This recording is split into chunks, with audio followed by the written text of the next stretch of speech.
Today, we're breaking down a really explosive situation that's unfolding around one of the world's most critical waterways.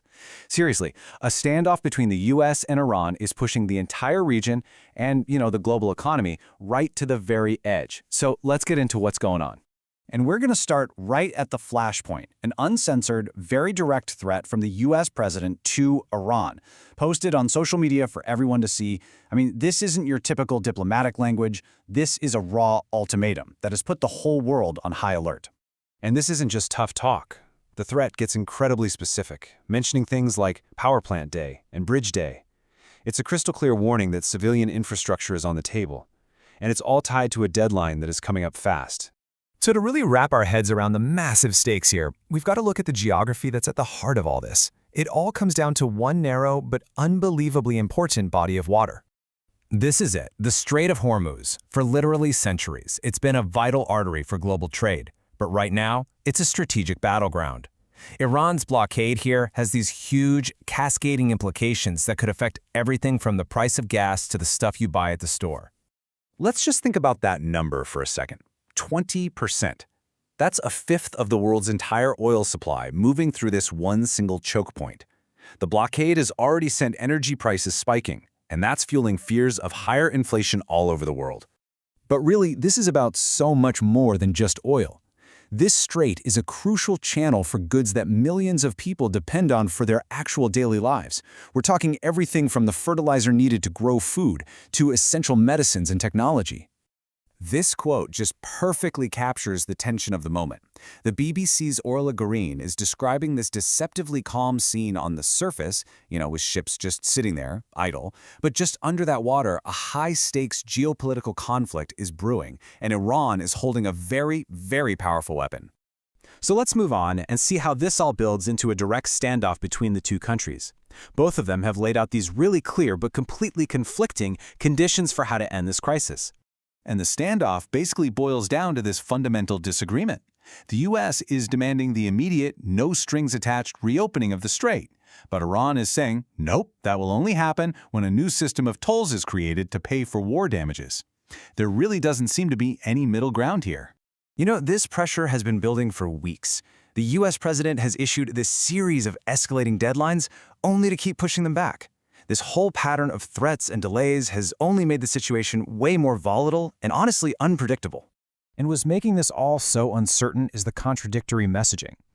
At the same time he's threatening to unleash all hell, the president is also suggesting there's a good chance of a deal. This mix of aggressive talk and hints of diplomacy has everybody guessing what on earth is going to happen next.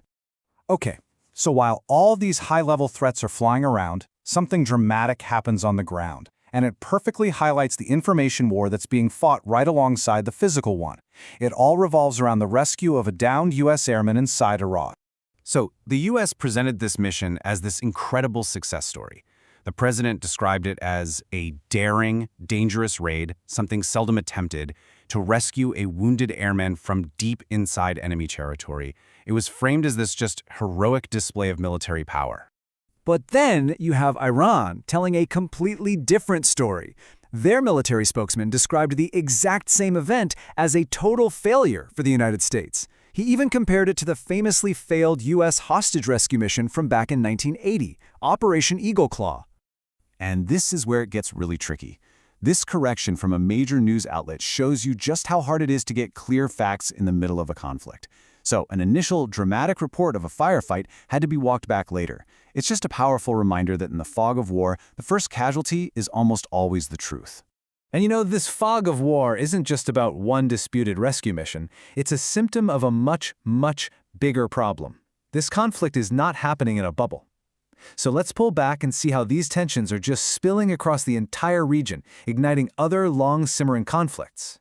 So if you look to the west, in Lebanon, Israeli strikes are now targeting Hezbollah infrastructure in Beirut and across the south, and these strikes are having absolutely deadly consequences for civilians. We're talking at least 11 people killed, including a 4-year-old girl. Then, down south in Kuwait, the economic war is heating up. The state oil company is reporting that its facilities have been targeted by Iranian drone attacks, and those attacks have caused fires and what they're calling significant material losses. And the threat is just spreading all across the Gulf. In the UAE, there are reports of projectiles landing near a container ship, and over in Bahrain, a petrochemical plant has been hit by a drone. So commercial shipping and vital industrial sites are now clearly in the crosshairs. And meanwhile, Iran itself is facing a massive wave of attacks. The Israel Defense Forces reported striking over 120 targets inside Iran in just the last 24 hours. I mean, this just shows you the truly multi-front nature of this widening war. Which leaves us with this huge, critical question. What started with a single expletive-laden threat over one waterway has now ignited conflicts all across the Middle East. With deadlines ticking down and the violence spreading, the path to de-escalation seems narrower than ever. You just have to ask, how is a global crisis averted?